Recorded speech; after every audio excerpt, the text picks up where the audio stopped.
চালু করছেন? ঠিক আছে।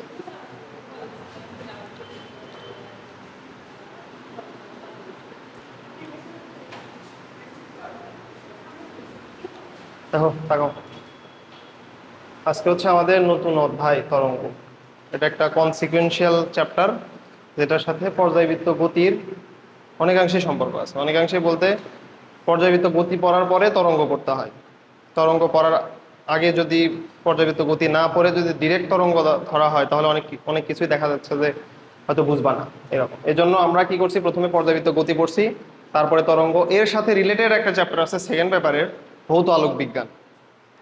এই তিনটা একবারে রিলেটেড চ্যাপ্টার, এই তিনটাই একসাথে শেষ করে দিব আমরা এই জন্য। আচ্ছা, তাহলে তরঙ্গ, তরঙ্গ বলতে আমরা কি বুঝি? দেখো ধরো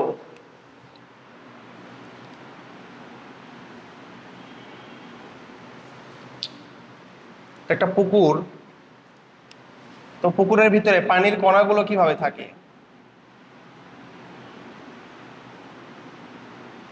ধরো পরস্পর যুক্ত হয়ে পানির কণাগুলো এইভাবে আছে, পানির কণাগুলো এইভাবে আছে।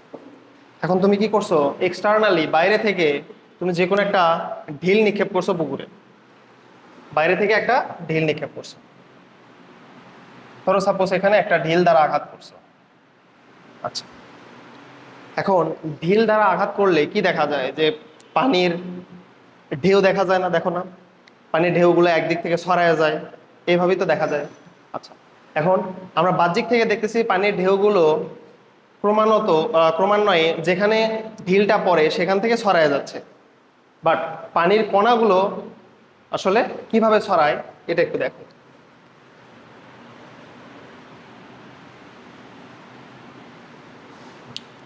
পানির কণাগুলো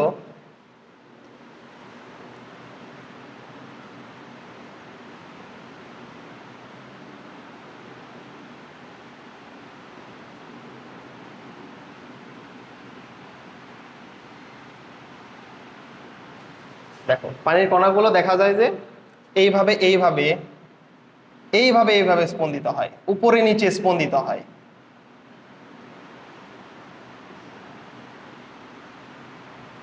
দেখো, পানির কণাগুলো উপরে নিচে স্পন্দিত হয় এবং একটা পর্যায়ভিত্তিক আন্দোলন সামনের দিকে যাওয়া শুরু হয়। আচ্ছা, এখন কথা হলো, দেখো আমরা তরঙ্গ বলতে বুঝি এইরকম তরঙ্গ, তরঙ্গ বলতে বুঝি তরঙ্গ কিভাবে যায়, এইভাবে ঢেউ আকারে এইভাবে যায়। তরঙ্গ বলতে তো আমরা এটাই বুঝি, তাই না? তোমাকে যদি বলা হয় তরঙ্গের গতিপথ কেমন, তুমি যদি এটা আঁকাও তাহলে ভুল যাবে। তরঙ্গ আসলে এইভাবে যায় না, বুঝছো? দেখো, তরঙ্গ মেইনলি এই যে তুমি ঢিলটা নিক্ষেপ করছো, এই প্রত্যেকটা কণার কিন্তু জায়গার কোনো পরিবর্তন হবে না। তোমার মনে হইতে পারে প্রত্যেকটা কণা এইভাবে সামনের দিকে যাচ্ছে, সামনের দিকে যাইতে যাইতে ও আরো সামনের দিকে যাচ্ছে, এইভাবে তোমার মনে হইতে পারে যে এই কণাটা একটু পরে টি সেকেন্ড পরে সামনে যাবে, আবার এও সামনে যাবে, এ সামনে যাবে, সামনের দিকে ধাক্কা দিতে দিতে সামনের দিকে অগ্রসর হবে। কিন্তু না, প্রত্যেকটা কণা সেম জায়গাতেই থাকবে, সেম জায়গাতে থেকেই কি করে ওরা, অসিলেট করে। অসিলেট মানে কম্পিত হয়। এ কি করবে, উপরে নিচে কম্পিত হবে, সামনেটা ওও উপরে নিচে কম্পিত হবে। এখন এই যে কণাগুলোর কম্পন, এই কণাগুলোর কম্পনের কারণে আমাদের এই গতিপথটাকে দেখতে মনে হয় এইরকম, বুঝছো? কণাগুলো যে কম্পিত হচ্ছে, এই কণাগুলোর কম্পনের কারণেই মূলত আমাদের এই রকম একটা গতিপথ আমরা দেখতে পাই, বুঝছো? সাইন ওয়েভের মতো একটা গতিপথ আমরা দেখতে পাই, বুঝছো? বাট এখানে কণাগুলোর কম্পন ছাড়া কিন্তু অন্য কিছুই হচ্ছে না। এখন দেখো, এখানে আমরা একটা সাম্যাবস্থান ধরে নিতে পারি না? এই যে কণাগুলো যে উপরে নিচে কম্পিত হচ্ছে, দেখো এই কণা একবার উপরে যাবে একবার নিচে আসবে, একবার উপরে যাবে একবার নিচে আসবে। তো যদি আমরা এদিকে মাঝখানে যদি একটা সাম্যাবস্থান ধরে নেই, তাহলে দেখো তো এই সাম্যাবস্থার উপরে এই কণাটা একবার উপরে উঠতেছে, একবার নিচে নামতেছে, একবার উপরে একবার নিচে, একবার উপরে একবার নিচে, এইভাবে কণাটা স্পন্দিত হচ্ছে। আচ্ছা, দেখো তো এটার সাথে আমাদের পর্যায়বৃত্ত গতির সম্পর্কটা কি? পর্যায়বৃত্ত গতিতে আমরা দেখছিলাম টু অ্যান্ড ফ্রো মোশন, উপর নিচ এদিক ওদিক মোশন ছিল, তাই না? এদিক ওদিক মোশন কি ছিল? SHM, সিম্পল হারমোনিক মোশন, তাই না? সরল ছন্দিত গতি, সরল ছন্দিত গতির ক্ষেত্রে আমরা কি দেখছিলাম? যে কোনো একটা কণা সাম্যাবস্থার পর্যায়কালের অর্ধেক সময় দেখা যায় সাম্যাবস্থার একদিকে, বাকি অর্ধেক সময় সাম্যাবস্থার বিপরীত দিকে কি করে? চলতে থাকে। এটাকে বলছিলাম আমরা সরল ছন্দিত গতি। তো দেখো তো, তার মানে তরঙ্গের উপস্থিত প্রত্যেকটি কণা কি দিচ্ছে?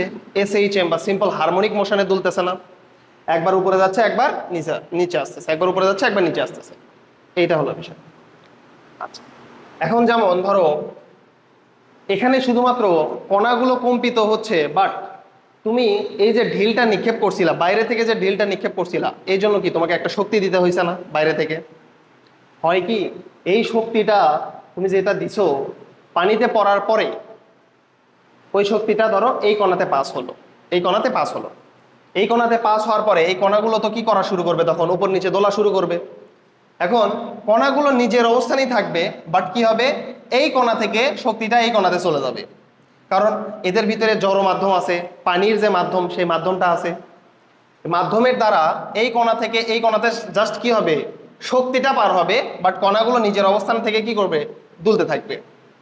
তাহলে এখান থেকে এখানে শক্তি পাস হলো, তারপর এখান থেকে এখানে শক্তি পাস হবে, এইভাবে করতে করতে এই যে আদি বিন্দু থেকে শেষ বিন্দুতে কি হবে? শক্তি চলে আসবে। তাহলে দেখি আমাকে বলো তো, তরঙ্গের ধর্ম কি দাঁড়ালো? তরঙ্গের উপস্থিত কোনো কণা এদের কি জায়গার পরিবর্তন করতেছে এরা? না। বাট কি হচ্ছে? শক্তি পরিবহন হচ্ছে না? শক্তি কিন্তু পরিবহন হচ্ছে। এই যে এই জায়গা থেকে তুমি বাইরে থেকে যে শক্তিটা দিয়ে তুমি যে ঢিলটা নিক্ষেপ করছিলা, এই শক্তিটা প্রথমে আমাদের যে পানির কণা, প্রথম কণা সে পাইছে, তারপরে দুলতে দুলতে দুলতে দুলতে পাশেরটাকে দিছে, কারণ পাশেরটা পাইতে পাইতে একেবারে শেষ কণা পর্যন্ত শক্তিটা চলে গেছে। তার মানে তরঙ্গ হচ্ছে আমাদের এমন একটা বিষয় যেখানে তরঙ্গের উপস্থিত কোনো কণা তার কি হয় না, তার হচ্ছে অবস্থানের কোনো পরিবর্তন হচ্ছে না, অবস্থান কিন্তু সেম থাকতেছে, একই অবস্থানে থেকে জাস্ট কম্পিত হতে থাকে। কিন্তু শক্তির পরিবহন হচ্ছে না, শক্তি এখান থেকে এই পর্যন্ত চলে গেল, তাই না? শক্তির পরিবহন হচ্ছে। যেমন তোমাদের উদাহরণ দেওয়া যেতে পারে শব্দ তরঙ্গের কথা, শব্দ তরঙ্গ। তারপরে তুমি পানির ঢেউয়ের কথাই চিন্তা করো, তুমি যদি ঢিল নিক্ষেপ করো তাহলে পানির ঢেউ সৃষ্টি হয়, এবং এই ঢেউ কি করে? একেবারে পাড়ে গিয়ে একটা ধাক্কা দেয় না?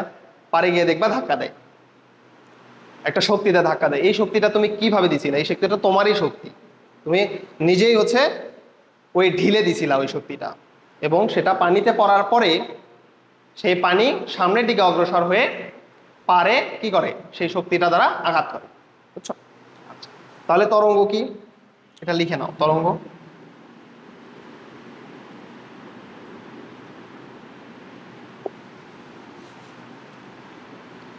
তরঙ্গ কি? যে পর্যায়ভিত্তিক আন্দোলন,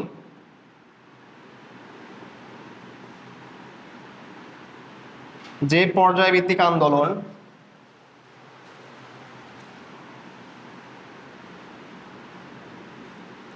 যে পর্যায়ভিত্তিক আন্দোলন কোনো জড় মাধ্যমের ভিতর দিয়ে প্রবাহিত হয়ে, পানি কি জড় মাধ্যম না? কোনো জড় মাধ্যমের ভিতর দিয়ে, যে পর্যায়ভিত্তিক আন্দোলন কোনো জড় মাধ্যমের ভিতর দিয়ে প্রবাহিত হয়ে শক্তির পরিবহন ঘটায়,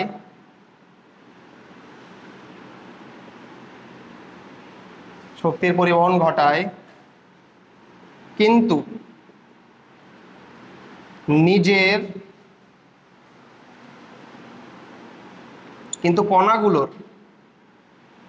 কণাগুলোর কি হয় না? অবস্থানের পরিবর্তন হয় না। কণাগুলোর অবস্থানের পরিবর্তন হয় না,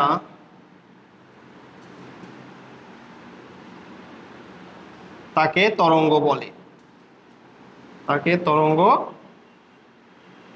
বলে। তাহলে যে পর্যায়ভিত্তিক আন্দোলন কোনো জড় মাধ্যমের ভিতর দিয়ে প্রবাহিত হয়ে শক্তির পরিবহন ঘটায়, আমরা দেখলাম যে যে ঢিলটা নিক্ষেপ করছিলাম এই ঢিলটা প্রত্যেকটা পানির কণাকে একটা থেকে আরেকটা পানির কণাতে শক্তির পরিবহন ঘটাইছে এবং শেষ পর্যন্ত দেখা যায় সেটা পারে গিয়ে ধাক্কা লাগে, শক্তির পরিবহন ঘটাইছে। বাট কি হচ্ছে, তোমার এই কণাগুলো নিজের অবস্থান থেকে পরিবর্তন হচ্ছে না, শুধুমাত্র নিজের জায়গা থেকে কি করতেছে, কাঁপতেছে, উপরে নিচে কাঁপতেছে শুধুমাত্র। আচ্ছা, যেমন এর আরেকটা এক্সাম্পল দেখানো যেতে পারে।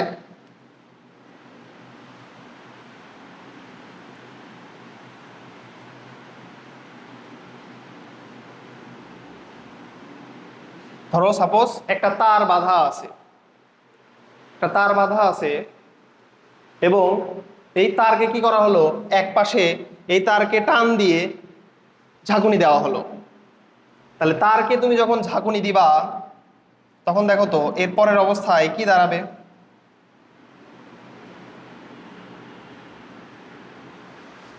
তারটা এরকম হয়ে যাবে না? দেখো তারের এই যে কণাটা দেখতেছো, এই কণাটা আগে এই জায়গাতে ছিল, জাস্ট তুমি যখন ঝাঁকুনি দিছো ওই কণাটা কি হয়ে গেছে দেখো তো, নিচে নেমে গেছে না? এখন এটা জাস্ট আমরা কি করছি, একটা ছবি তুলছি, একবার ঝাঁকুনি দিয়ে একটা ছবি তুলছি যখন এই তারের প্রান্তটা নিচে নেমে গেছিল তখন। আচ্ছা, তুমি যখন ঝাঁকুনি দিছো, ঝাঁকুনি দেওয়ার সময় তো কন্টিনিউয়াস ঝাঁকুনি দেই আমরা, তাই না? তার মানে ধরো এই অবস্থানটা, এই অবস্থানটা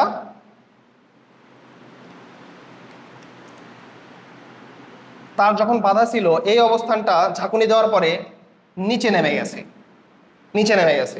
বাট আমরা তো ঝাঁকুনি দিতেই থাকি, তাই না? তো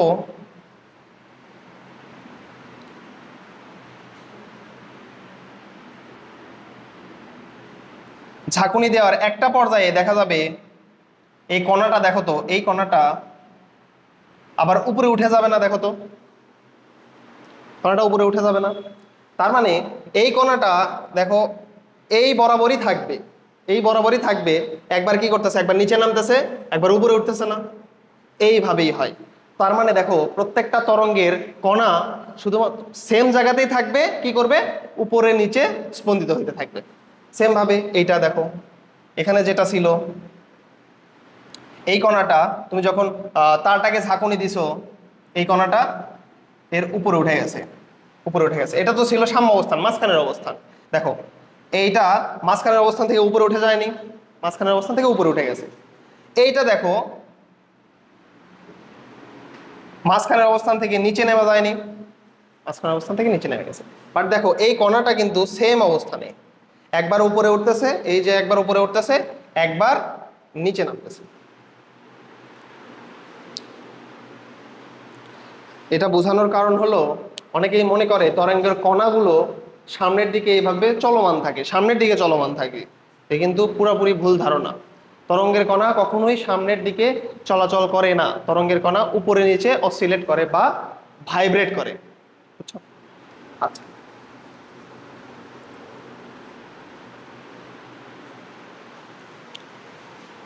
ঠিক আছে। আবার এটার আরো ভালো একটা এক্সাম্পল দেওয়া যেতে পারে। দেখবা যে বিভিন্ন প্যারেড শোতে, প্যারেড শোতে অনেকগুলো মানুষ একসাথে হাত বেঁধে তারপরে দেখবা যে একটা ঝাঁকুনি দেয়, ঝাঁকুনি দেওয়ার সময় একটা ওয়েভ তৈরি হয়, তাই না? একটা ওয়েভ তৈরি হয় না?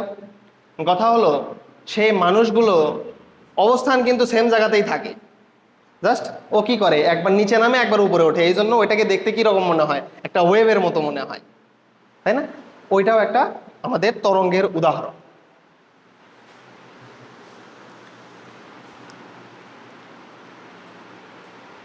তার মানে আমরা বুঝলাম তরঙ্গ থেকে কি, যে যে পর্যায়ভিত্তিক আন্দোলন কোনো জড় মাধ্যমের ভিতর দিয়ে জাস্ট শক্তির প্রবাহ করবে, তার কণাগুলোর কোনোভাবেই অবস্থানের পরিবর্তন হবে না, তাকে বলা হচ্ছে তরঙ্গ। আচ্ছা, এখন দেখো তরঙ্গকে আমরা এই যে এইভাবে যে চিত্রায়িত করছি, এটা হলো তরঙ্গের সময় বনাম সরণ গ্রাফ। এটা হলো, এটা কিন্তু কোনো তরঙ্গের চিত্র না, এটা হলো তরঙ্গের সময় বনাম সরণের গ্রাফ। অর্থাৎ সময় গেলে টি সময় পরে সরণ কি রকম হবে, এইটার গ্রাফ। আচ্ছা, এখন দেখো তরঙ্গের সময় বনাম সরণের গ্রাফ, এখান থেকে আমরা অনেক কিছুই আগেও জানছি, এখনো আমরা কি করতে পারবো, ডিরাইভ করতে পারবো। দেখো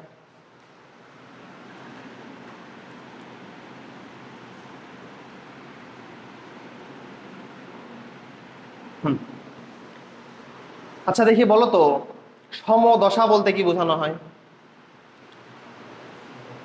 সমদশা এর আগের অধ্যায়ে পড়ছো, দশা সাইনের পরের অংশকে এ sine omega t plus delta, তার মানে সাইনের পরের অংশকে দশা বলছিলাম। হ্যাঁ ঠিক আছে, কিন্তু ধরো তোমাকে চিত্র দেখে বলতে বলা হলো যে এই চিত্রে সমদশা একটু দেখাও তো, মানে কোনটার সাথে কোনটা সমদশা সম্পন্ন, এটা বলতে পারবা তখন?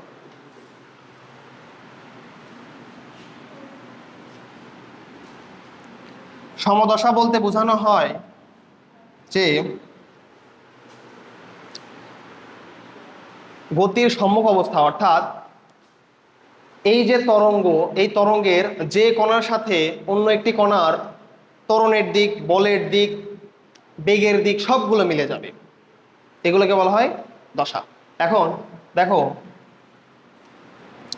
ধরো আমি এটা একটা বিন্দু, এখন এই বিন্দুটা যখন নিচে নামতেছে,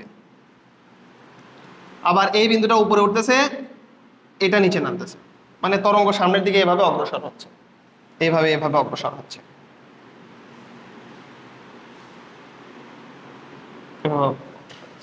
দেখো এটার সাথে এটা হবে সমদশা সম্পন্ন। কিভাবে? দেখো এই তরঙ্গটা উপরের দিকে উঠে এটা পিক পয়েন্টে উঠে গেছে, আবার নিচের দিকে নেমে আবার উপরের দিকে ওঠার সময় এটা পিক পয়েন্টে উঠে গেছে, তারপরে আবার নিচের দিকে নামতেছে, তাই না? তার মানে এটা এবং এটা বোঝাই যাচ্ছে এটা একই অবস্থান, সমদশা সম্পন্ন। আবার এখানে একটু খেয়াল করো, এই বিন্দু, আচ্ছা আমাকে বলো তো, এই বিন্দু এবং এই বিন্দু সমদশা সম্পন্ন হবে কিনা? এই বিন্দুতে তুমি খেয়াল করতে পারতেছো এই তরঙ্গ যখন নিচের দিকে নামতেছে তখন এক্স অক্ষকে যে সেট করছে যে অবস্থানে, এটা একটা দশা ধরে নিছি আমি। বাট যদি আমি এটা ধরি, এটা তো উপরের দিকে উঠতেছে, দিক আলাদা না? এটা নিচের দিকে নামতেছে আর এটা উপরের দিকে উঠতেছে, তার মানে এই দুটা কি হবে না, সমদশা সম্পন্ন হবে না। এটার সাথে এটা সমদশা সম্পন্ন হবে কিনা দেখছো, এটাও নিচের দিকে নামতেছে, এটাও নিচের দিকে নামছে, তখন বোঝা যাবে এইটা এবং এটা হলো সমদশা সম্পন্ন। আচ্ছা, তো সমদশা সম্পন্ন কণার সবকিছুই মিল থাকে, দিক, গতির দিক, তারপরে হচ্ছে বেগের দিক, ত্বরণের দিক, সবকিছুই কি থাকবে, মিল থাকবে সবকিছুর ভিতরেই। আচ্ছা, এখন তরঙ্গের ক্ষেত্রে মনে রাখবা, এই তরঙ্গের ক্ষেত্রে তরঙ্গের বেগ, তরঙ্গের বেগ মানে এই পুরা তরঙ্গের বেগ, মানে তরঙ্গ যে বেগে সামনের দিকে যাচ্ছে, এই তরঙ্গের বেগ যেটা আছে সেটা কনস্ট্যান্ট, ভি, এটা কনস্ট্যান্ট হবে, তরঙ্গের বেগ ভি কনস্ট্যান্ট।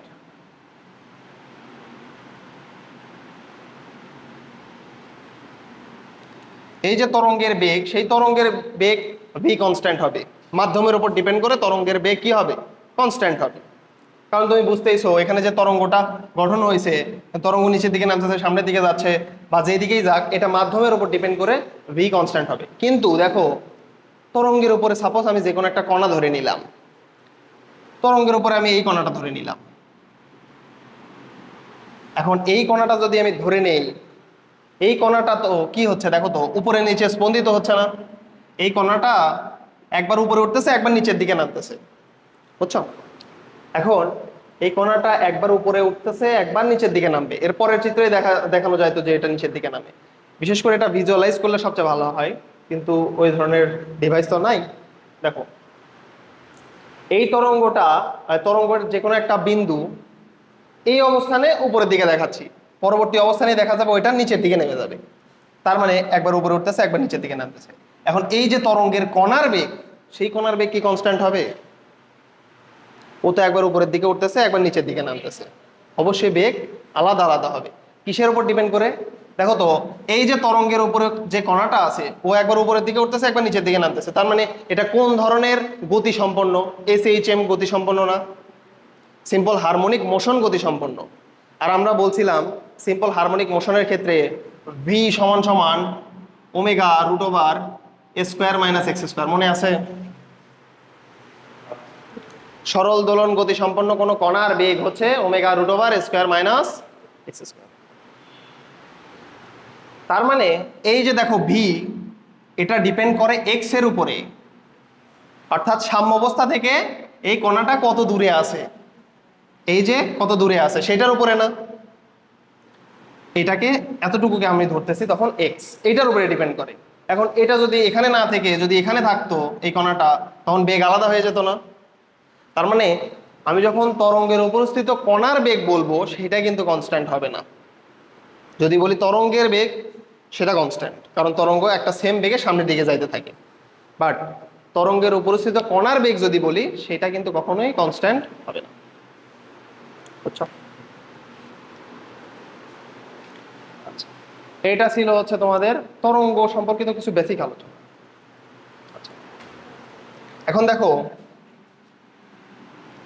এই তরঙ্গকে দুই ভাগে ভাগ করা যায়। কোনটা? রেড পেন দিয়ে? আচ্ছা ঠিক আছে। দেখো এই তরঙ্গকে দুই ভাগে ভাগ করা যায়, একটা হলো যান্ত্রিক তরঙ্গ আর একটা হলো তাড়িৎ চৌম্বক তরঙ্গ।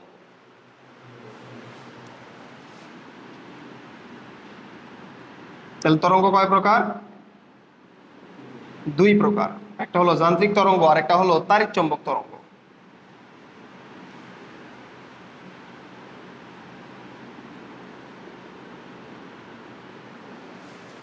যান্ত্রিক তরঙ্গ বা এটা ইংলিশ হচ্ছে মেকানিক্যাল ওয়েভ,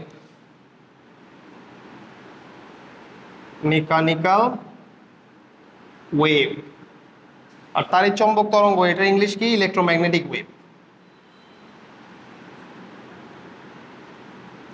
ইলেকট্রোম্যাগনেটিক ওয়েভ। যান্ত্রিক তরঙ্গ বা মেকানিক্যাল ওয়েভ এবং তাড়িৎ চৌম্বক তরঙ্গ বা ইলেকট্রোম্যাগনেটিক ওয়েভ। দেখো এই যে যান্ত্রিক তরঙ্গ বা মেকানিক্যাল ওয়েভ,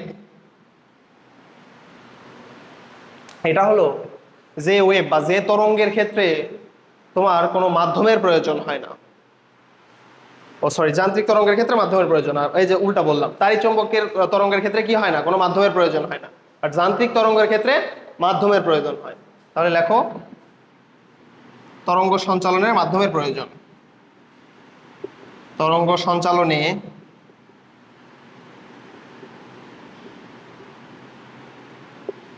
সঞ্চালনে মাধ্যমের প্রয়োজন হয় যে তরঙ্গে, তাকে বলা হচ্ছে যান্ত্রিক তরঙ্গ।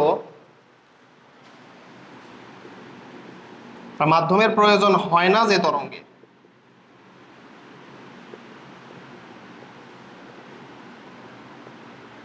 মাধ্যমের প্রয়োজন নেই, তাকে বলা হচ্ছে তাড়িৎ চৌম্বক তরঙ্গ। যান্ত্রিক তরঙ্গ যেমন মাধ্যমের প্রয়োজন হইলেও কোথায় কোথায় আমাদের দেখো, এই যে আমরা করলাম কি পানির ঢেউ দেখলাম, অবশ্যই সেটা পানি হচ্ছে মাধ্যম, দড়ির টান, তাই না? দড়ি হচ্ছে মাধ্যম, তাই না? তার মানে যান্ত্রিক তরঙ্গ হলো পানির ঢেউ, দড়ির টান।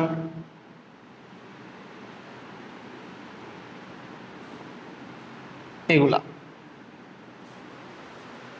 তাড়িৎ চৌম্বক তরঙ্গ সবচেয়ে ভালো। তাড়িৎ চৌম্বক তরঙ্গ এবং ইলেকট্রোম্যাগনেটিক ওয়েভের উদাহরণ হলো, হ্যাঁ, শব্দ তরঙ্গ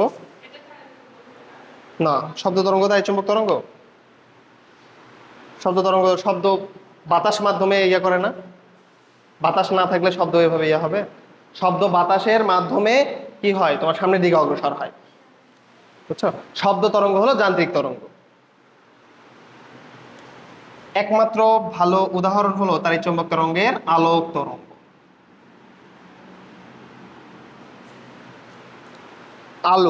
আলো ইটস মানে লাইট ইটসেলফ ইলেকট্রোম্যাগনেটিক ওয়েভ, বুঝছো? আলোক তরঙ্গ হলো একমাত্র তড়িৎ চৌম্বক তরঙ্গ।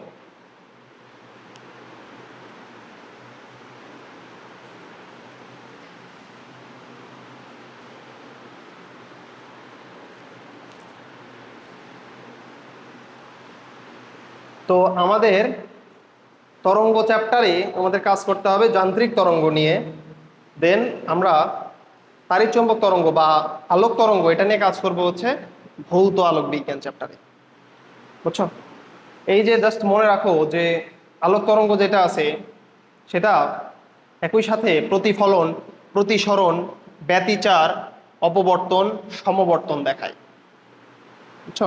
5টা রুল ফলো করে এই আলোক তরঙ্গ। এটা আমরা ইয়েতে দেখবো, সমস্যা নেই, ভৌত আলোক বিজ্ঞান এর পরের চ্যাপ্টারে। তো আমাদের এই অধ্যায়ে কাজ হচ্ছে যান্ত্রিক তরঙ্গ বা মেকানিক্যাল ওয়েভ নিয়ে।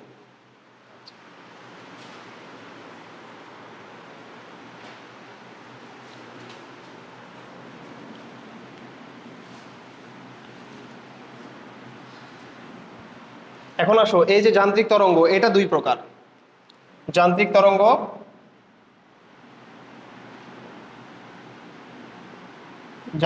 কয় প্রকার? দুই প্রকার। একটা হলো অনুপ্রস্থ তরঙ্গ আর আরেকটা হলো লম্বিক তরঙ্গ। তোমরা এটা 9-10 পড়ছো, অনুদৈর্ঘ্য বা লম্বিক, অনুপ্রস্থ বা আর। পড়ছো না? অনুপ্রস্থ তরঙ্গ বা আর তরঙ্গ, ওইটাই। তাহলে অনুপ্রস্থ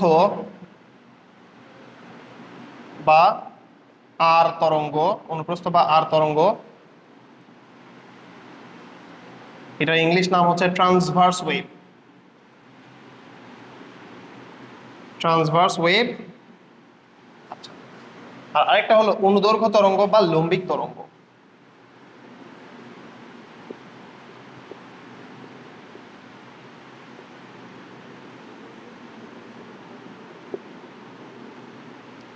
অনুদৈর্ঘ্য তরঙ্গ বা লম্বিক তরঙ্গ, এটা ইংলিশ হচ্ছে লংগিটিউডিনাল ওয়েভ।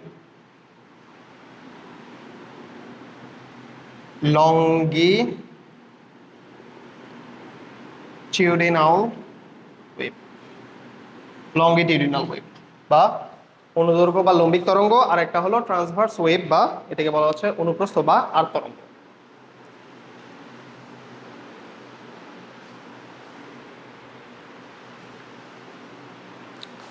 আচ্ছা,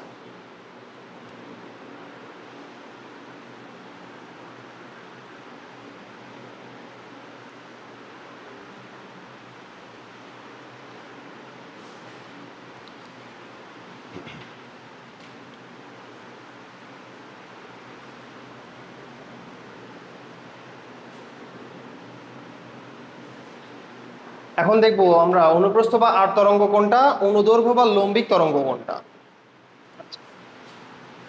তাহলে টাইটেল দাও, অনুপ্রস্থ বা আর তরঙ্গ।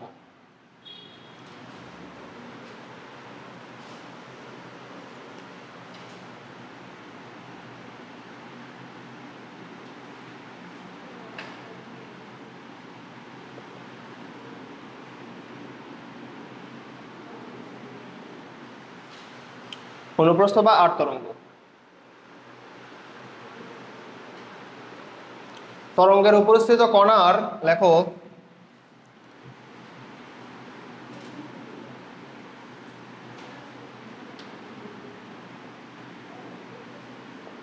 তরঙ্গের উপরিস্থিত তরঙ্গের উপরিস্থিত কণার কম্পনের দিক ও তরঙ্গ সঞ্চালনের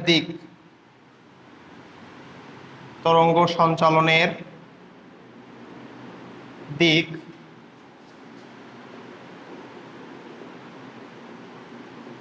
পরস্পর লম্ব হলে তাকে কি বলা হচ্ছে? আর তরঙ্গ বলা হয়।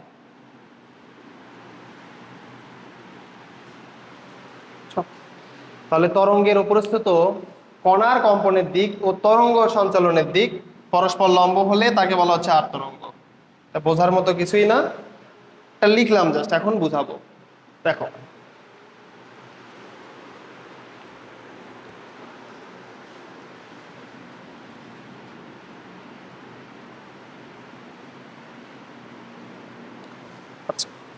এখানে দেখো তো, পানি তরঙ্গ বা আমি যেটাই দেখাই, পানি তরঙ্গের ক্ষেত্রেই দেখাই বা হচ্ছে তোমার টানা দড়ির তরঙ্গের ক্ষেত্রেই দেখাই, সেগুলো কি দেখো তো, এই তরঙ্গগুলো কি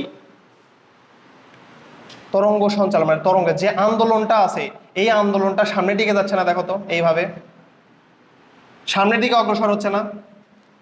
তরঙ্গের যে আন্দোলন সেটা কি সামনের দিকে অগ্রসর হচ্ছে না? তাহলে তরঙ্গের আন্দোলন সামনের দিকে অগ্রসর হচ্ছে। দেখো আমাদের তরঙ্গের আন্দোলন সামনের দিকে অগ্রসর হচ্ছে, তার মানে তরঙ্গ সঞ্চালনের দিক হলো সামনের দিকে। তরঙ্গ সঞ্চালনের দিক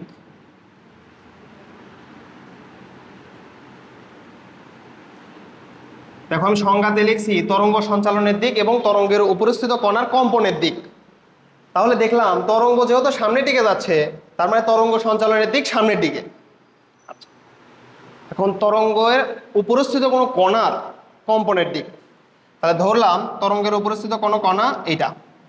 আমি বলছিলাম কি তরঙ্গের উপরিস্থিত কণা কি হয়, কিভাবে অসিলেট করে, উপর নিচে অসিলেট করে না, উপর নিচে কম্পিত হয় না।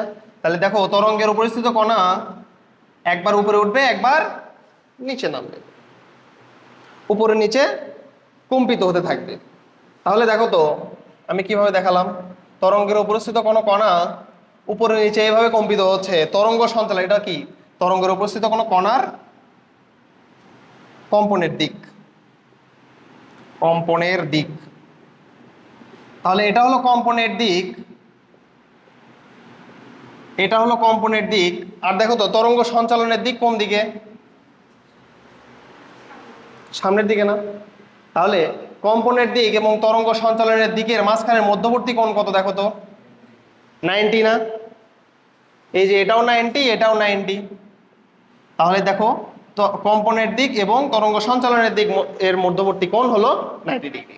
আমি এটাই কিন্তু লিখছি, দিক পরস্পর লম্ব হলে তাহলে তাকে বলা হচ্ছে অনুপ্রস্থ তরঙ্গ বা আর তরঙ্গ।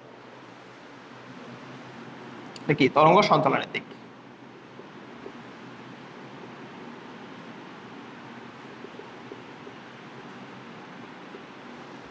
সংজ্ঞা থেকে কিন্তু এটা বোঝা যাবে না, সংজ্ঞা থেকে এটা বোঝা যাবে না।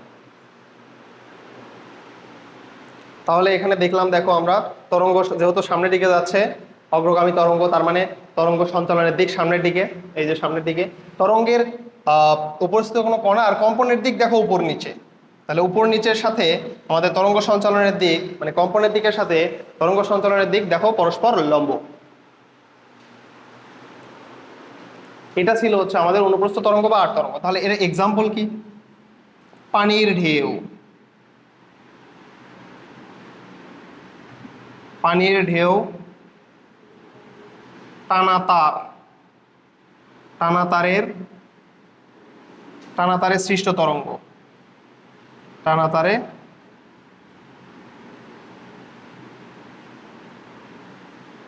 পানির ঢেউ, টানা তারে সৃষ্ট তরঙ্গ, এগুলো হচ্ছে অনুপ্রস্থ তরঙ্গ বা আর তরঙ্গ।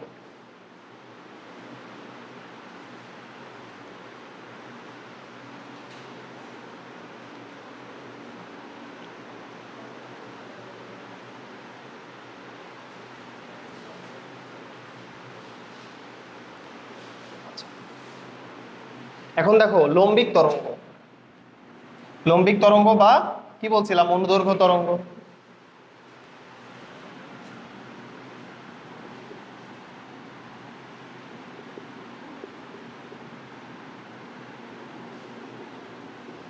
লম্বিক তরঙ্গ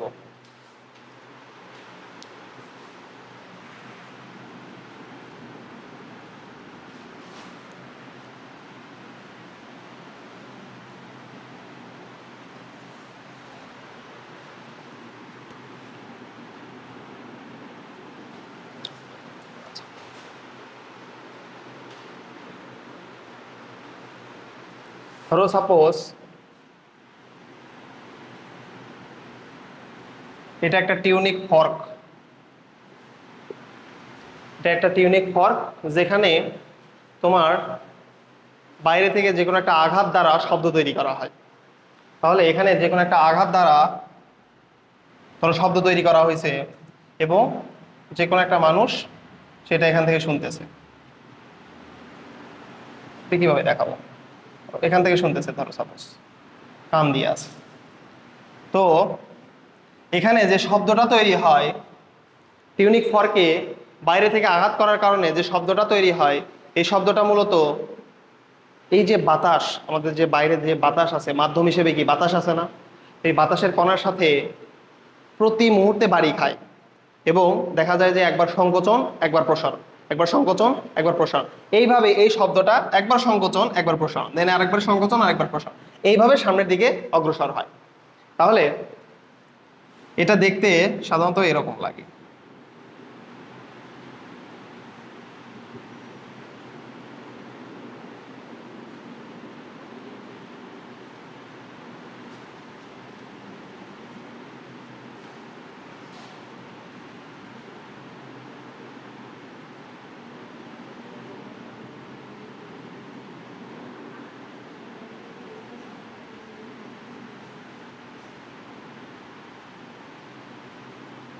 এই যে দেখো,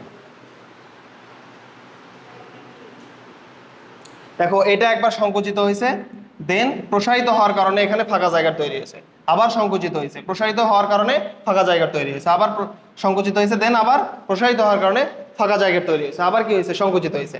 তার মানে এইভাবে একবার সংকোচন একবার প্রসারণ দিয়ে ও সামনের দিকে এগিয়ে যেতে থাকে, বুঝছো? তো তুমি যদি আরেকভাবে আঁকাও তাহলে এইভাবে আঁকানো যায়, জাস্ট একবারে দেখাইছি। ধরো এটা সংকোচন, দেন প্রসারণের সময় এটা কি বেশি ফাঁকা ফাঁকা হয়ে যাবে, দেন আবার সংকোচন, দেন আবার এইভাবে প্রসারণ, দেন আবার সংকোচন, এইভাবে সামনের দিকে অগ্রসর হয়, বুঝছো?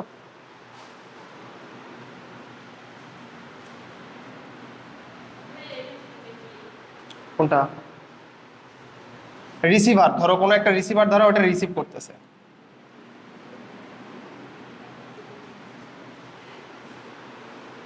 বুঝছো? তো এই চিত্রটাই আঁকাও তোমরা, উপরেরটা না আঁকালেই হবে, নিচেরটাই আঁকাও, নিচেরটাই ভালো অ্যাপ্রোপ্রিয়েট। দেখো তাহলে শব্দ তরঙ্গ একবার সংকোচন আবার প্রসারণ, একবার সংকোচন আরেকবার প্রসারণ, আরেকবার সংকোচন আরেকবার প্রসারণ, এইভাবে সামনের দিকে অগ্রসর হয়। একটা সংকোচন এবং একটা প্রসারণ মিলে একটা পূর্ণ তরঙ্গের সৃষ্টি করে, বুঝছো? একবার সংকোচন একবার প্রসারণ মিলে একটা পূর্ণ তরঙ্গের সৃষ্টি করে। আচ্ছা, এখন দেখো, হ্যাঁ সংজ্ঞা ওটাই বলে দিচ্ছি, আগে একটু বোঝাই তারপরে ওখান থেকে তুমি নিজেই লিখতে পারবা। দেখো দেখো শব্দ তরঙ্গ একবার সংকোচন একবার প্রসারণের মাধ্যমে সামনের দিকে অগ্রসর হচ্ছে না, সামনের দিকেই তো অগ্রসর হচ্ছে। যেমন ধরো আমি কথা বলতেছি, এখানেও সেম কাজ হচ্ছে, বাতাসের গায়ে হচ্ছে এই শব্দ তরঙ্গগুলো কি করতেছে, একটা বাড়ি দিচ্ছে, বাড়ি দেওয়ার কারণে সংকোচন প্রসারণের মাধ্যমে সামনের দিকে অগ্রসর হয়ে তোমার কানে পৌঁছাচ্ছে এটা। এখন তার মানে আমি যে কথাটা বলতেছি সেটার সেই তরঙ্গের দিকটা কোন দিকে, সামনের দিকে না? তাহলে এই যে দেখো তরঙ্গ সঞ্চালনের দিক কোন দিকে, সামনের দিকে।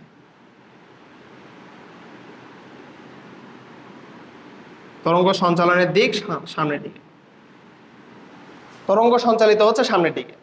আর দেখো এই যে আমাদের কণাগুলো, যে কণাগুলো, সেই কণাগুলো কি সামনের দিকে, প্রত্যেকটা কণাই কি সামনের দিকে একটা আরেকটার সাথে বাড়ি খেয়ে সামনের দিকে যাচ্ছে না? দেখো তো, একটা আরেকটার সাথে বাড়ি খেয়ে সামনের দিকে যাচ্ছে, এরা কিন্তু কম্পিত হচ্ছে সামনাসামনি, তাই না?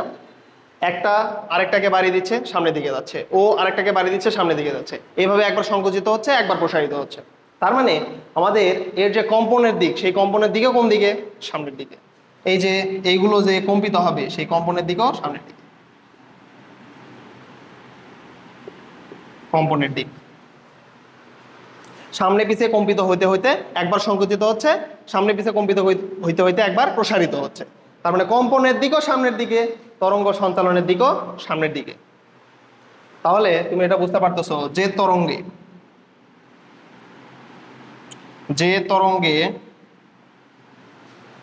তরঙ্গ সঞ্চালনের দিক ও তরঙ্গের উপস্থিত কোনো কণার কম্পনের দিক পরস্পর সমান্তরাল হয়, এটাও সামনের দিকে এটাও সামনের দিকে, পরস্পর সমান্তরাল না?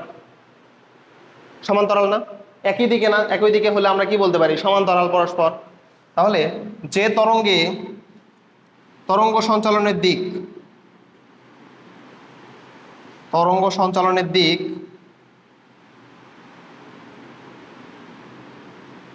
যে তরঙ্গে তরঙ্গ সঞ্চালনের দিক ও তরঙ্গর উপস্থিত কোনো কণার কম্পনের দিক, উপস্থিত কণার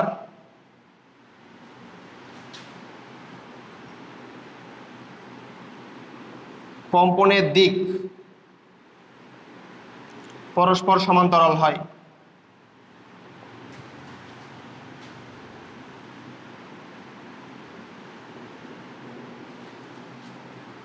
তাকে লম্বিক তরঙ্গ বলে। ভুল হবে কোথায় জানো? তোমরা লম্বিক তরঙ্গ দেখে দেখবা যে লম্ব দিয়ে দিছো, তরঙ্গের উপস্থিত কোনো কণার এবং তরঙ্গ সঞ্চালনের দিক পরস্পর লম্ব, দেখবা যে তোমরা ওইটা দাগাই দিছো লম্বিক তরঙ্গ। এটা ভুল হয়।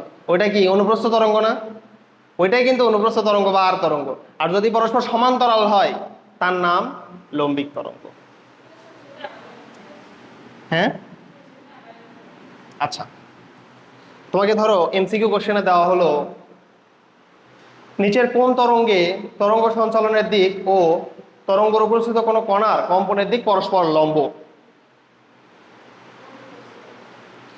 ওখানে অপশনে লম্বিক তরঙ্গও কিন্তু থাকবে, তো সবাই দেখবে পরস্পর লম্ব, তার মানে তো লম্বিক তরঙ্গই হবে।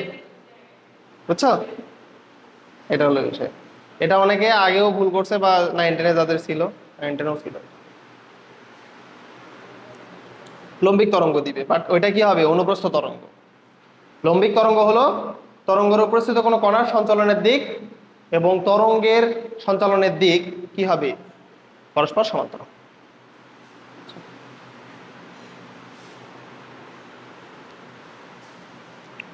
এটা তুলে নাও, তুলে নাও, ফার্স্ট তুলে নাও।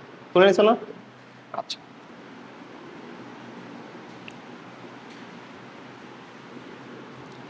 এখন টাইটেল দাও তরঙ্গ সম্পর্কিত বিভিন্ন রাশি।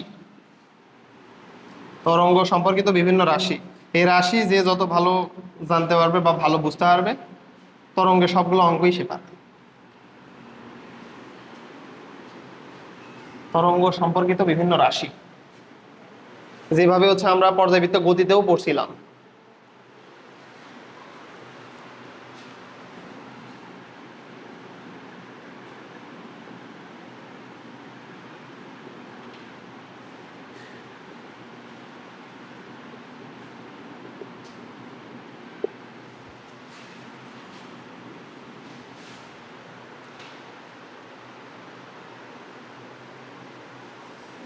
দেখো তরঙ্গ সম্পর্কিত বিভিন্ন রাশি,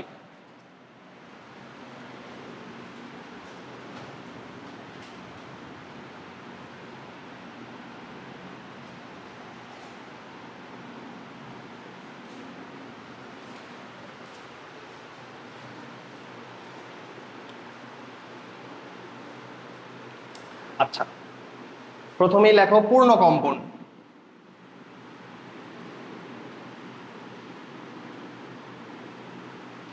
পূর্ণ কম্পন,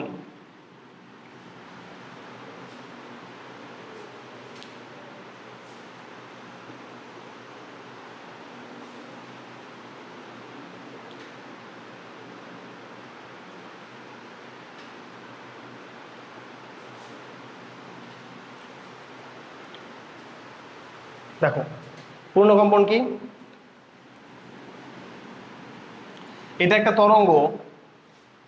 এখন এই তরঙ্গের ক্ষেত্রে এই তরঙ্গের উপস্থিত কোনো কণা ধরে নিলাম আমি এইটা। এখন তরঙ্গ তো ক্রমান্বয়ে কি হচ্ছে? তরঙ্গ ক্রমান্বয়ে সামনের দিকে যাচ্ছে, আর তরঙ্গের উপস্থিত কোনো কণা কি হচ্ছে? উপরে নিচে স্পন্দিত হচ্ছে। তরঙ্গ সামনের দিকে যাচ্ছে, তরঙ্গের উপস্থিত কণা কি হচ্ছে? উপরে নিচে স্পন্দিত হচ্ছে। আচ্ছা এখন দেখো এই যে তরঙ্গের উপস্থিত কোনো কণা, এটা যেহেতু উপরে নিচে স্পন্দিত হচ্ছে, ও একবার উপরের দিকে উঠবে, নিচের দিকে আবার এইভাবে নিচের দিকে নামবে, এভাবে নিচের দিকে নামবে। তখন তরঙ্গের অবস্থা এরকম থাকবে না, তখন তরঙ্গের অবস্থা হয়ে যাবে এইরকম। তরঙ্গ তো ক্রমান্বয়ে কি হচ্ছে? সামনের দিকে উপরে নিচে অগ্রসর হচ্ছে, তাই না? সামনের দিকে অগ্রসর হচ্ছে এবং উপরে নিচে স্পন্দিত হচ্ছে। এটা জাস্ট বোঝানোর জন্য। দেখো এখন ধরো তরঙ্গের উপস্থিত কোনো কণা এই বিন্দু থেকে যাত্রা শুরু করে আবার এই বিন্দুতে ফিরতে একবার যাত্রা শুরু করে এখানে আসলো, আবার এখান থেকে এখানে চলে গেল, তাহলে এখানে পূর্ণ কম্পন সম্পন্ন হইলো কয়টা? একটা। একটা জায়গা থেকে শুরু করে আবার যদি ওখানে ফিরে আসে তাহলে পূর্ণ কম্পন সম্পন্ন হয় কয়টা? একটা। তাহলে এটাই হচ্ছে পূর্ণকম্পন। পূর্ণকম্পন হলো তাহলে কি? পূর্ণকম্পন হলো যে কোনো তরঙ্গের উপস্থিত কোনো কণা একটা জায়গা থেকে যাত্রা শুরু করে আবার যদি সেই জায়গাতে ফিরে আসে তখন তাকে বলা হয় পূর্ণ কম্পন। তাহলে লেখো, তরঙ্গের উপস্থিত কোনো কণা কণা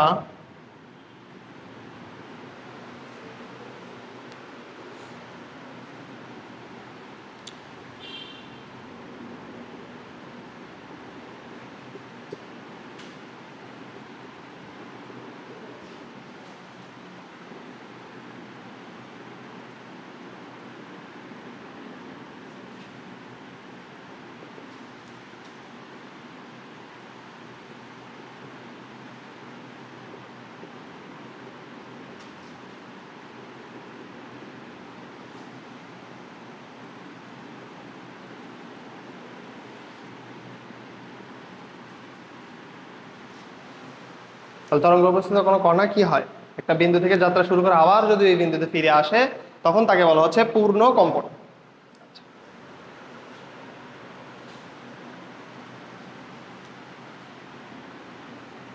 পূর্ণ কম্পন। আচ্ছা, এটা জাস্ট আমি কি দেখাইছিলাম, বোঝানোর জন্য দেখাইছিলাম।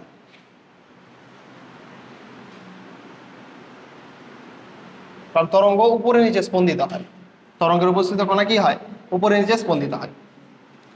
আচ্ছা, এখন দেখো এই যে তরঙ্গ, এই তরঙ্গ সমদশা সম্পন্ন হইতে যে সময়টা লাগে তাকে বলা হচ্ছে পর্যায়কাল। এখন সমদশা সম্পন্ন কোনগুলো দেখো তো, আমি তোমাকে বলি এইটার সাথে সমদশা সম্পন্ন হবে কোনটা দেখি বলো, এটার সাথে সমদশা সম্পন্ন কোনো কণা কোনটা হবে? এটা হবে? এটা হবে নাকি? এটা হবে, কারণ তুমি বুঝতেইছো এই তরঙ্গটাও উপরের দিকে উঠতেছে আর এটাও উপরের দিকে উঠতেছে, তাহলে এটার সাথে এটা সমদশা সম্পন্ন। এখন এইটার সাথে কোনটা সমদশা সম্পন্ন? এটার সাথে এটা সমদশা সম্পন্ন না, কারণ দেখো তরঙ্গটা নিচে নামতেছে আর এই তরঙ্গটাও নিচে নামতেছে, মানে এটার সাথে এটা সমদশা সম্পন্ন। তাহলে দেখো তো এই যে সমদশা সম্পন্ন কণা এবং এই যে সমদশা সম্পন্ন কণা, এই সমদশা সম্পন্ন কণার মধ্যবর্তী দূরত্বকে বলা হয় তরঙ্গ দৈর্ঘ্য ল্যামডা, এবং এই সমদশা সম্পন্ন কণা প্রাপ্ত হইতে গেলে যে সময়টা লাগে তাকে বলা হয় পর্যায়কাল। এতটুকু দূরত্ব হলো ল্যামডা এবং সময় হলো টি, পর্যায়কাল। তাহলে এর পরেরটা লেখো, পর্যায়কাল। পর্যায়কাল টি।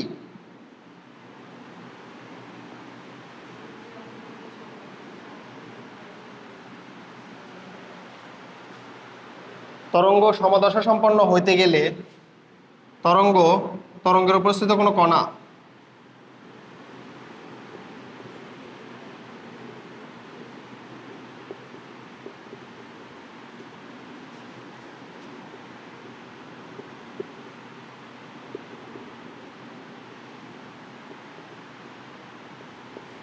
সমদশা সম্পন্ন হতে যে সময় লাগে তাকে কি বলা হচ্ছে, তাকে পর্যায়কাল বলে।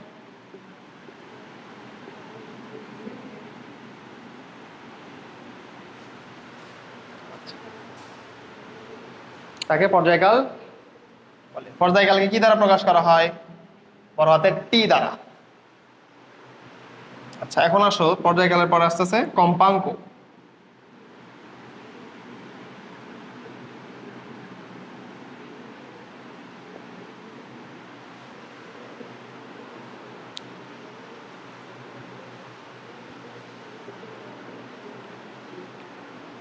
কম্পাঙ্ক বলতে কি বোঝানো হয় দেখো, এর আগের অধ্যায়েই বলছিলাম কম্পাঙ্ক বলতে কি বোঝানো হয়। 1 সেকেন্ডে যতগুলো পূর্ণ কম্পন দেয় তাকে কি বলা হয়, কম্পাঙ্ক না?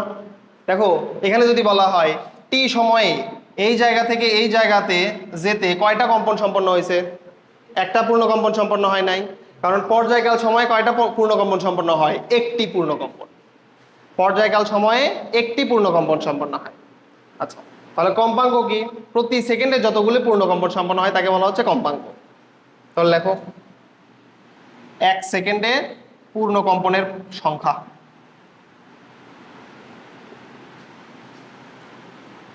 কম্পনের সংখ্যা।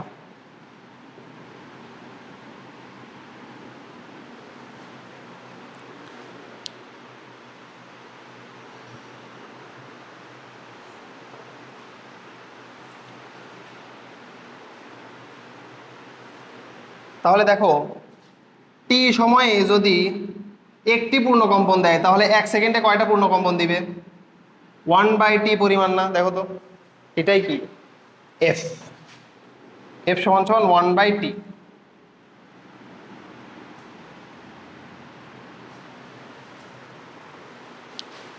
টি সময়ে যদি একটি পূর্ণকম্পন দেয় তাহলে 1 সেকেন্ডে যতগুলো পূর্ণকম্পন দিবে তাকে বলা হচ্ছে কম্পাঙ্ক। আচ্ছা এই কম্পাঙ্কের একক কি তাহলে দেখো তো? 1/t তার মানে কি একক কি হবে? পার সেকেন্ড বা হার্জ। তাহলে যদি আসে এরকম যে নিচের কোনটি কম্পাঙ্কের একক, বহুপদী কোশ্চেন, প্রথমটা দিল পার সেকেন্ড, পরেরটা দিল হার্জ, পরেরটা দিল পার সেকেন্ড স্কোয়ার, তাহলে তো পার বাই 1 এবং 2।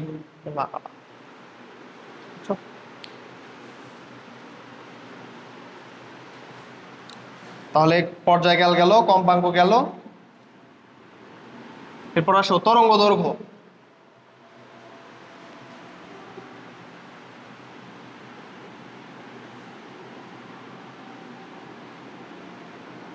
তরঙ্গ দৈর্ঘ্য কি দেখো তো?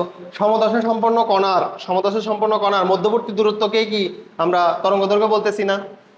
এই যে সমদশা সম্পন্ন কণা, এটার সাথে এটা সমদশা সম্পন্ন কণা, তাহলে মধ্যবর্তী দূরত্ব হচ্ছে ল্যামডা। এইটার সাথে এটা সমদশা সম্পন্ন কণা, তাহলে এই যে মধ্যবর্তী দূরত্ব এটাও মাস্ট বি হবে ল্যামডা। বুঝছো? তাহলে সমদশা সম্পন্ন কণার মধ্যবর্তী দূরত্ব হলো তরঙ্গ দৈর্ঘ্য। সমদশা সম্পন্ন কণার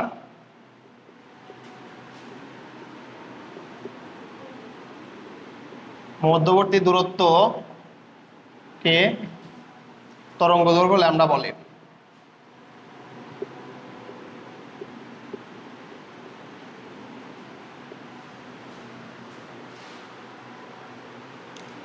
সমদশা সম্পন্ন কণার মধ্যবর্তী দূরত্বকে তরঙ্গ দৈর্ঘ্য ল্যামডা বলে।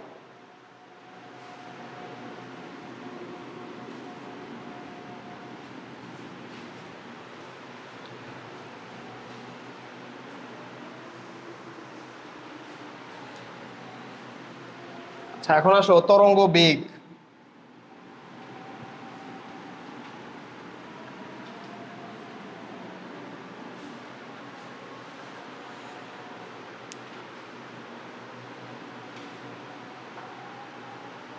আচ্ছা দেখো তরঙ্গ দৈর্ঘ্যের সময় আমরা দেখলাম তরঙ্গ দৈর্ঘ্য ল্যামডা বলে, ঠিক আছে। তো যদি ধরো সাপোজ একটি কম্পনে ও কি করে, একটা তরঙ্গ দৈর্ঘ্য পরিমাণ দূরত্ব অতিক্রম করে না? একটি কম্পনে অবশ্যই আমি বলছিলাম যে এখান থেকে এখানে যেতে কম্পন সম্পন্ন হয় একটি পূর্ণ কম্পন, তাই না? তাহলে একটি পূর্ণ কম্পনে ও ল্যামডা পরিমাণ দূরত্ব অতিক্রম করে। তাহলে যদি বলা হয় এনটি পূর্ণ কম্পন মানে এন বা 10টা পূর্ণ কম্পনে, তাহলে 10টা পূর্ণ কম্পনে 10 ল্যামডা পরিমাণ দূরত্ব অতিক্রম করবে না, তাই না? তাহলে এখান থেকে লেখা যায় এস সমান সমান দেখো এন ল্যামডা। এস সমান সমান এন ল্যামডা। একটি পূর্ণ কম্পনে ও যদি ল্যামডা দূরত্ব অতিক্রম করে তাহলে এনটি পূর্ণ কম্পনে কত দূরত্ব অতিক্রম করবে? এন গুণ ল্যামডা না? তার মানে সেটা হচ্ছে এস সমান সমান এন ল্যামডা। এন হলো পূর্ণ কম্পন সংখ্যা।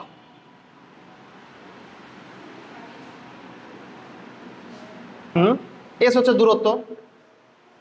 চলো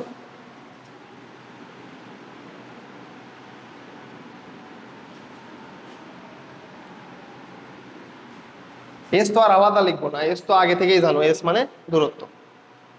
তাহলে একটি পূর্ণ কম্পনে যদি ল্যামডা পরিমাণ দূরত্ব অতিক্রম করে তাহলে এনটি পূর্ণ কম্পনে দূরত্ব অতিক্রম করবে এন ল্যামডা পরিমাণ, সেটা হলো এস। এস সমান সমান এন ল্যামডা। তরঙ্গ বেগ। তরঙ্গ বেগ বলতে কি বোঝানো হয় দেখো তো? আমরা জানতাম এস সমান সমান ভিটি না? এস সমান সমান ভিটি জানতাম। তাহলে ভি সমান সমান কি দেখো তো? এস ভাগ টি না?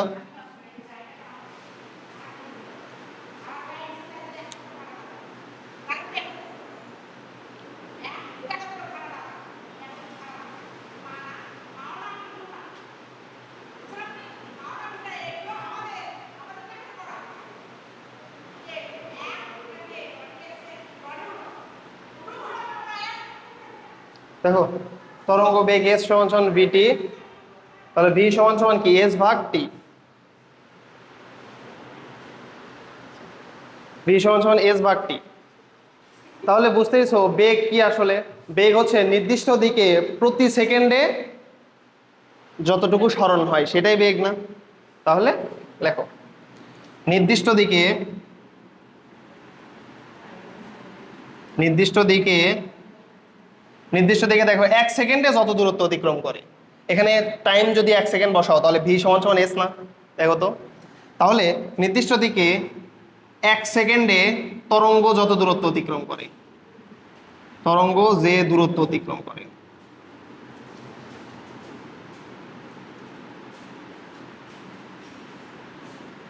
তরঙ্গ যে দূরত্ব অতিক্রম করে তাকে তরঙ্গ বেগ বলে। তরঙ্গ বেগ বলে।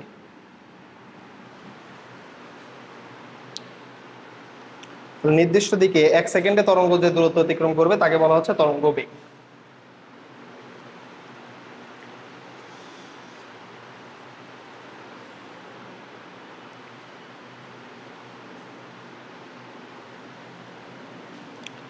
আর বিস্তার বলতে কি বুঝতেছো সেটা তো আগে থেকেই জানো। সাম্যাবস্থান থেকে সর্বোচ্চ যে দূরত্ব সেটাকে আমরা বিস্তার বলতাম না? পর্যাবৃত্ত গতিতেও তো তাই ছিল। সাম্যাবস্থা থেকে সর্বোচ্চ দূরত্বকে বলা হচ্ছে বিস্তার। সাম্যাবস্থা থেকে সর্বোচ্চ দূরত্বকে বলা হচ্ছে বিস্তার। আচ্ছা, এখন কৌণিক কম্পাঙ্ক, আরেকটা রাশি লেখো, এটাই শেষ। কৌণিক কম্পাঙ্ক, কৌণিক কম্পাঙ্ক। কৌণিক কম্পাঙ্ক কি দ্বারা প্রকাশ করা হতো? ওমেগা না? ওমেগা দ্বারা প্রকাশ করা হতো। পর্যায়বৃত্ত গতিতেও কিন্তু ছিল কৌণিক কম্পাঙ্ক ওমেগা। তাহলে কৌণিক কম্পাঙ্ক ওমেগা,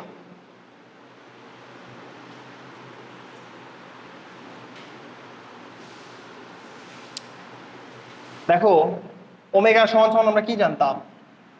মানে সংজ্ঞা দেওয়ার জন্য D theta divide by DT, তাই না? মানে ওমেগা তোমরা যখন নিউটনীয় বলবিদ্যা পড়ছো তখন ওমেগা সমান সমান জানছো D theta divide by DT, অর্থাৎ সময়ের সাথে দশার পরিবর্তনের হার। এই ডি থিটা হচ্ছে দশা বা কোণের পরিবর্তনের হার না? থিটা মানে তো কোণ। তাহলে সময়ের সাথে দশার পরিবর্তনের হারকে বলা হচ্ছে কৌণিক কম্পাঙ্ক। এটা লেখো আগে, সময়ের সাথে দশার পরিবর্তনের হার।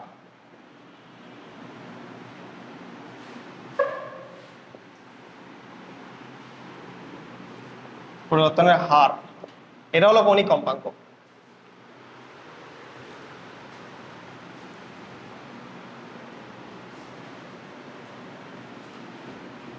দেখি বলতে পারবা এতটুকুর ভিতরে যে এই জায়গা থেকে শুরু করে এই পর্যন্ত এখানে দশা পার্থক্য কত? এটা বলতে পারবা? এখান থেকে শুরু করে এই পর্যন্ত দশা পার্থক্য। দশা বলতে বোঝানো হয় কোণ, কোণ, বুঝছো না? অ্যাঙ্গেল। এখান থেকে এখান পর্যন্ত কত ডিগ্রি অ্যাঙ্গেল আছে?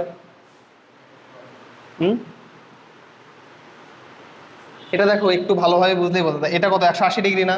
এটা 180 ডিগ্রি না? এটাকে তুমি যদি মার্চ করো এক জায়গাতে, এটা এরকম দাঁড়াবে, এটা এরকম দাঁড়াবে না? দেখো তো মার্চ করলে এটা উপরে এটা নিচে একসাথে যদি তুমি অ্যাড করে দাও তাহলে কি এটা এরকম দাঁড়ায় না? তো এটা কি একটা বৃত্ত না? দেখো তো। তাহলে বৃত্ত কেন্দ্রে কত কোণ তৈরি করে? 2 পাই না? 360 ডিগ্রি কোণ তৈরি করে না?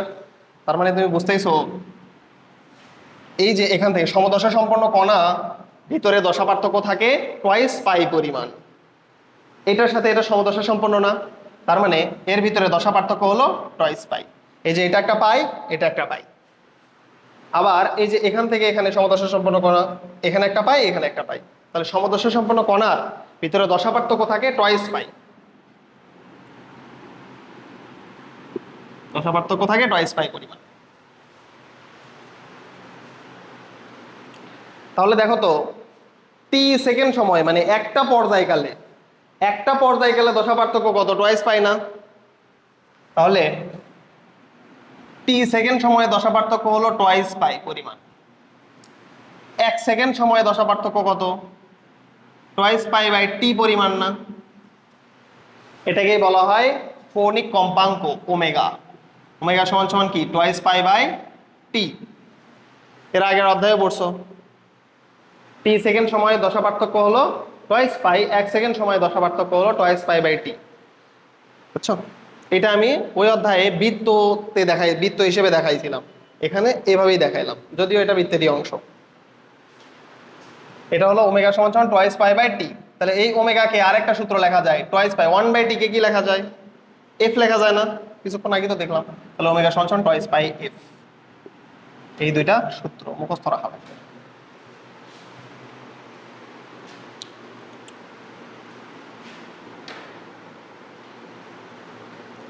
এই অধ্যায় কিন্তু মানে বেসিক একটা চ্যাপ্টার, অন্য অধ্যায়